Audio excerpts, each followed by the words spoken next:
वर्धा जिल्ह्यामध्ये तर उष्णतेचा कहर पाहायला मिळतोय। वर्ध्यात तापमानाचा पारा 47.1 अंश सेल्सिअस इतका नोंदवण्यात आला आणि या कडक उन्हामुळे नागरिक हैराण झालेत। दुपारच्या वेळेमध्ये रस्त्यावर अक्षरशः शुकशुकाट पाहायला मिळतोय। याचा आढावा घेतला आमचे प्रतिनिधी मिलिंद दांडे।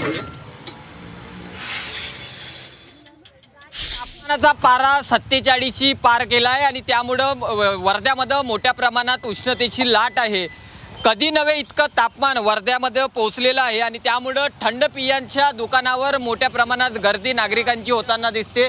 याच विषयावर बोलण्यासाठी आपल्यासोबत काही नागरिक आहे जे या ठिकाणी थंड पेलेले आहे। काय सांगाल, कसं तापमान आहे?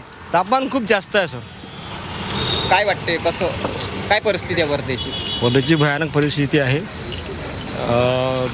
लोक घराच्या बाहेर निघत नाही आहे कारण की तापमान एवढं वाढलं आहे। फारच टेम्परेचर असं घाबरल्यासारखं वाटते पूर्ण आणि ऊन खूप आहे।